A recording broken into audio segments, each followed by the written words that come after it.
Modulación de pulsos. Trabajo de grado realizado en la UNEXPO Puerto Ordaz. Por la bachiller Iris Núñez. Sumario. Modulación por codificación de pulso. Frecuencia de muestreo. Rango dinámico. Eficiencia de codificación. Cuantificación. Cuantificación uniforme y no uniforme. La modulación por impulsos codificados es un procedimiento de modulación utilizado para transformar una señal analógica en una secuencia de bits o señal digital. Este método fue inventado por Alex Reeves en 1973. Una trama o stream PSM es una representación digital de una señal analógica, en donde la magnitud de onda analógica es tomada en intervalos uniformes. Cada muestra puede tomar un conjunto de finitos valores, los cuales se encuentran codificados. En este tipo de modulación no solo se cuantifica la señal, sino que se usa un código para designar cada nivel en cada tiempo de muestreo, por lo cual recibe el nombre de modulación de código de pulsos y se denota PSM. Para concretar lo antes dicho de la modulación de pulsos codificados, se debe realizar un muestreo de la señal, cuantificar la misma y luego codificarla. El diagrama explica dicho proceso. En el siguiente diagrama se explica de forma más explícita el proceso. Viendo que se empieza por muestrear una señal PAM, esta se cuantifica dividiendo el rango de amplitudes y por último se codifica, convirtiéndola en un código digital. Frecuencia de muestreo. El teorema de Nyquist establece la frecuencia mínima de muestreo FS, que se puede usar en determinado sistema PSM. Para que una muestra se reproduzca con exactitud en el receptor, se debe muestrear cuando menos 2 veces cada ciclo de la señal analógica de entrada FA, por lo que la frecuencia mínima de muestreo es igual al doble de la frecuencia máxima de audio. La frecuencia de muestreo mínima de Nyquist es, en donde Fs es la frecuencia mínima de muestreo de Nyquist y Fa es la máxima frecuencia que se debe muestrear. Otra forma de expresar la frecuencia es mediante el teorema de muestreo, ya que cada nivel de PAM puede ser representado por un código de n bits, dando como resultado m niveles diferentes, con m igual a 2 a la n, y se pueden representar cada ts, entonces la frecuencia de muestreo Fs se determina como. De aquí podemos determinar la tasa de bits como. En el siguiente ejemplo se muestra la forma de resolver la frecuencia de muestreo. Determine la frecuencia de muestreo de Nyquist en un sistema PSM con frecuencia de entrada analógica máxima igual a 20 kHz. Solución. De acuerdo con la ecuación de Nyquist y con el dato proporcionado por el problema, procedemos a sustituir y resolver.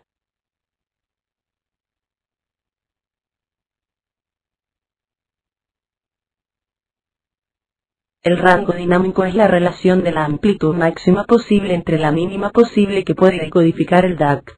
Su ecuación es, donde voltaje mínimo es igual a la resolución y el máximo es la magnitud máxima de voltaje que puede decodificar el DAC, entonces la ecuación queda. También podemos expresar el rango dinámico en decibelios, siendo la siguiente su ecuación. Veamos un ejemplo. Determine el rango dinámico para el sistema de la siguiente tabla. Solución. Sustituyendo la fórmula. Pero como se acostumbra a representar el intervalo dinámico en decibelios, en consecuencia el rango de la tabla es 9,54 decibelios. Veamos un ejemplo más completo. Un sistema PSM tiene los siguientes parámetros. Frecuencia máxima de entrada analógica de 4 Hz. Voltaje decodificado máximo en el receptor de más o menos 255 voltios y un intervalo dinámico mínimo de 46 decibelios. Determinar la frecuencia mínima de muestreo, cantidad mínima de bits que se usan en el código PSM y el rango dinámico. Solución. Para la frecuencia mínima de muestreo, sustituimos en su ecuación. Y obtenemos una frecuencia de 8 kHz. Para la cantidad mínima de bits, utilizamos el valor de intervalo dinámico que nos da el problema y la sustituimos en la ecuación del rango dinámico en decibelios. Realizando las operaciones necesarias para obtener un valor de rango dinámico. Despejamos n del logaritmo y sustituimos el valor del rango, obteniendo una cantidad de bits igual a 7,63, como el entero más cercano y mayor que 7,63 es 8, en consecuencia se deben usar 8 bits para codificar la magnitud. Como el intervalo de amplitud de entrada es de más o menos 255 voltios, se requiere un bit más, el de signo. Por lo tanto la cantidad total de bits PSM es 9 y la cantidad total de claves PSM es 2 a la 9, es decir 512. Hay entonces 255 códigos positivos, 255 códigos negativos y 2 códigos para cero. Para determinar el rango dinámico y real, sustituimos en la ecuación de decibelios y tenemos un rango igual a 48,13 decibelios. La eficiencia de codificación es un índice numérico de la eficiencia con que se usa un código PSM. Es la relación de la cantidad mínima de bits necesarios para lograr cierto intervalo dinámico entre la cantidad real de bits PSM que se usan. Su ecuación es: siguiendo con el ejemplo anterior, calcular la eficiencia de codificación. Sustituimos en la fórmula y obtenemos el porcentaje numérico de la resolución. El muestreo genera pulsos comprendidos en el rango de amplitudes de la señal. El conjunto de amplitudes puede ser infinito, con valores no enteros. Esos valores no pueden usarse en el proceso de codificación, por lo que se procede a la cuantificación. Esta consiste en dividir el rango de amplitudes en un número limitado de intervalos, de forma que las muestras que estén dentro de un mismo intervalo tomen el mismo valor. Se produce un error al realizar este proceso, debido a que el valor real de la muestra no equivale a ninguno de los escalones disponibles para su aproximación, y la distancia entre el valor real y el que se toma como aproximación es muy grande. El error de cuantificación se puede reducir estableciendo más intervalos de cuantificación, teniendo en cuenta que si el número de niveles es muy elevado, tendremos que enviar gran cantidad de bits por cada muestra. Si la señal moduladora es débil, los errores de cuantificación cometidos son relativamente más importantes que cuando la señal es más fuerte, como se desprende de la siguiente figura.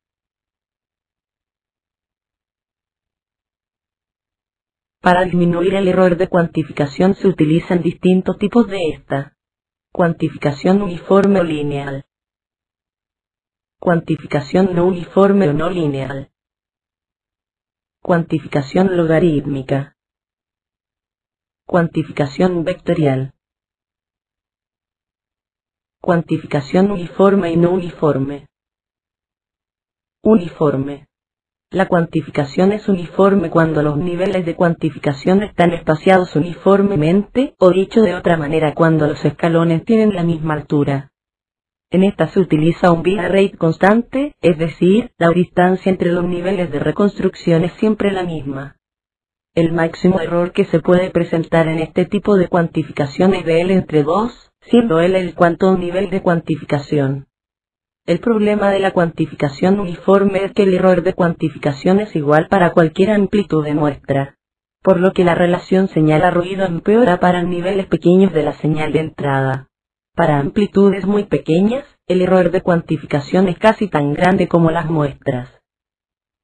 La cuantificación no uniforme se utiliza para disminuir el ruido, se implementa con el proceso de compasión, que es el proceso de comprimir y después expandir. En este tipo de cuantización se toma un número determinado de intervalos y se distribuyen de forma no uniforme, aproximándolos en los niveles bajos de señal y separándolos en los niveles altos. Para las señales débiles es como si se utilizase un número muy alto de intervalos de cuantificación, reduciéndose el ruido de cuantificación. Sin embargo, para señales fuertes el número de intervalos disminuye, aumentando el ruido pero conservando una calidad suficientemente buena. Existen dos métodos de cuantización no uniforme que son ampliamente utilizados. En América la denominada ley Mio y en Europa la denominada ley A. Estas leyes utilizan 256 intervalos de cuantificación, 128 intervalos para señales positivas y 128 para señales negativas.